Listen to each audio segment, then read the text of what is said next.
Hey everybody, Kyle Goeth here from GoatFilmReviews.com and the Goat Film Reviews YouTube channel. I just got back from an early screening of the new film, The Idea of You, directed by Michael Showalter, who previously gave us films like The Big Sick and The Eyes of Tammy Faye. This is his new film. It's a romantic comedy starring Anne Hathaway and Nicholas Galitzin. I think I'm saying his name right.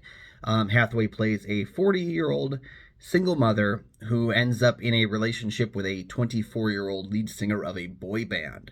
In fact, it's one that her daughter was a fan of growing up. So it kind of feels, on its surface, if you asked me to look at this poster and you asked me to watch the trailer and tell you if I think this movie would be good, I try not to go into any of these films like prejudging, but nothing stood out to me in this poster. Nothing stood out to me from this marketing that made me think I was going to drastically enjoy this film.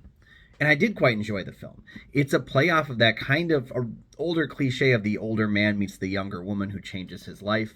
It's kind of done in the reversal style. Right now it's based on a novel, and it's I said if they're going to do that, they need to talk about the fact that for some reason it's wrong when a woman does it, but when a guy does it, it's not a big deal. Like, they need to kind of break into that idea and have a little bit of fun with it. Now, naturally speaking, if you put Anne Hathaway in the lead role,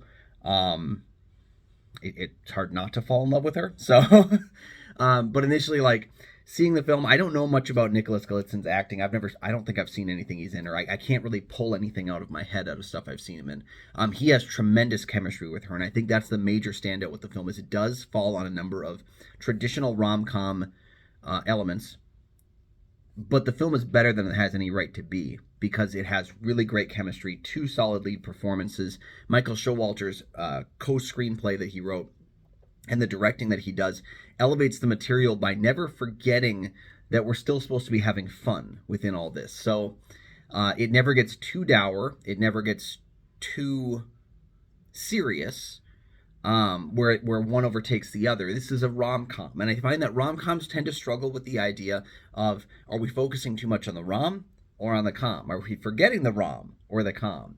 This is one where I think it juggles both quite nicely, where I was laughing quite a bit. I was enjoying myself watching the film, but I was also heavily invested in the relationship at play.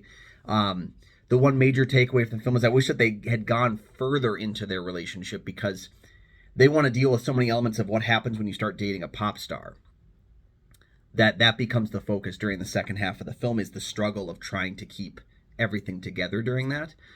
And it feels like the relationship doesn't have as much time to grow. Now, again, this all comes out of the fact that we have great performances, we have great chemistry, so you kind of forgive those elements to it. But it would have been nice to have a little bit more of that.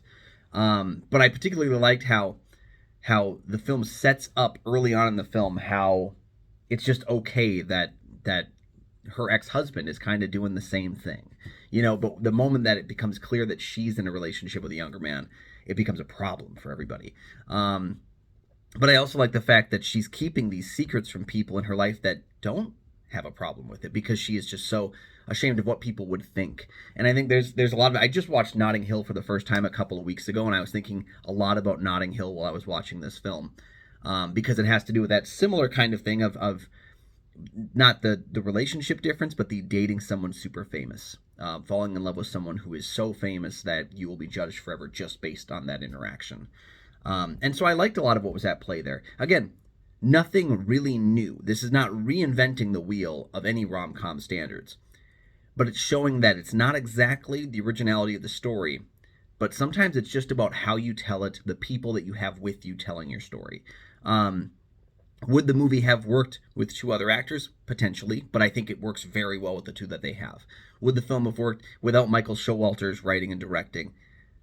Maybe, but again, he knows how to adapt really nicely. He knows how to play with these romantic elements. The Big Sick works so well because the romantic parts of the film work and the comedy parts of the film work, and I think that's what he's doing here as well. So I was actually significantly more impressed with this film than I expected to be. It does come out on May 2nd, so go ahead and check it out. I think it's going to be on Prime Video. So check the film out and then come back here and let me know what you thought about The Idea of You down in the comment section below. Make sure to like and subscribe. There are 2 free things you can do that help support my channel immensely. And then make sure you never miss new episodes of the show as they drop. You can also find GoatFilmReviews.com For my many written reviews, you can find Goat Film Reviews on Facebook. You can follow me personally at Almighty Goatman on Twitter, Instagram, Letterboxd, and Threads. And you can find my show, Kyle and Nick on Film, that I co-host with Nick Polachuk from the St. Paul Filmcast.